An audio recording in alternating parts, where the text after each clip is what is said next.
ग्रामीण भागासोबत आता मुंबईतही इंधन तुटवडा। मुंबईतील दादर, परळ, वडाळा, सायन परिसरातल्या पंपांवर पेट्रोल डिझेल संपलं।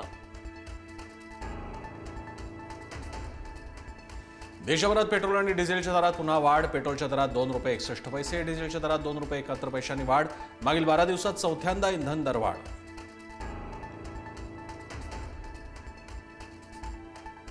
पेट्रोल डिझेलच्या मागणीत 20% वाढ। पुरवठ्यावर ताण येईल अशा प्रकारे कुणीही साठेबाजी करू नये। मुख्यमंत्री फडणवीस यांचं आवाहन। विनाकारण हिंसा करणाऱ्यांवर कारवाईचे आदेश दिल्याची मुख्यमंत्र्यांची माहिती। जनतेच्या खिशावर डल्ला मारणं हा मोदी सरकारचा अजेंडा। राहुल गांधी यांची मोदी सरकारवर टीका। पंतप्रधान मोदींचा महागाई मॅन असा उल्लेख। पेट्रोल डिझेलच्या किमती आणखी वाढणार, राहुल गांधींचा दावा। पूर्व विदर्भातले काँग्रेसचे काही नगरसेवक नॉट रिचेबल। विधान परिषद निवडणुकीआधीच मतदार नगरसेवकांची पळवापळवी।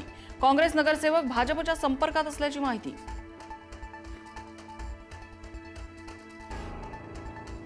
इद्रिस नायकवडी यांना आमदारकीचा राजीनामा देण्याचे आदेश। पार्थ पवारांनी राजीनामा देण्याचे आदेश दिल्याची माहिती, तर असा कोणताही आदेश मिळाला नसल्याची नायकवडी यांची पुढारी न्यूजशी बोलताना माहिती।